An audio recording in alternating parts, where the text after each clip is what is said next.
একটা কথা জিজ্ঞেস করি। করুন। মানুষ মানুষকে দুঃখ দেয় কেন? কারণ দুঃখ চর্চার জন্য মানুষই সর্বোত্তম। অন্যান্য প্রাণীকে দুঃখ দিলে সেটি সে ব্যক্ত করতে পারে না, ফলে যে দুঃখ দেয় তার দুঃখদানে পুরোপুরি পরিতৃপ্তি আসে না। আচ্ছা, আরেকটা কথা। জি বলুন।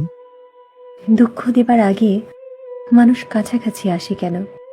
কাছের মানুষ কেন সাজে? কারণ দূরের মানুষকে দুঃখ দেয়া যায় না।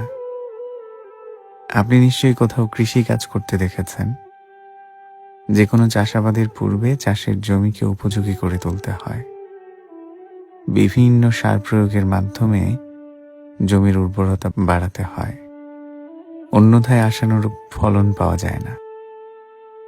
ঠিক তেমনি দুঃখের চাষাবাদ করতে হলে ফসলি জমির মতো আপনি যে মনে দুঃখ দিবেন, সেই মনটাকে দুঃখ পাবার মতো উপযোগী করে তুলতে হয়। বিভিন্ন আবেগ আর ইমোশনের মাধ্যমে অনুভূতির উর্বরতা নিশ্চিত করতে হয়, আর সেটি অর্জন হয় কাছের মানুষ হওয়ার মাধ্যমে। সেটা না হয় বুঝলাম, কিন্তু মানুষ দুঃখ দেওয়ার ক্ষেত্রে নরম মনের মানুষকেই কেন বেছে নেয়? কারণ নরম মনে দুঃখের দাগ স্পষ্টভাবে বসে, কঠিন মনের ক্ষেত্রে যেটি হয় না।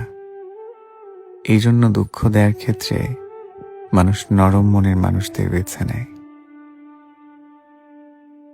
সেই থেকে কঠিন মন নিয়ে একজন দূরের মানুষ হয়ে বেঁচে আছি, যেন খুব সহজে কেউ দুঃখ দিতে না পারে।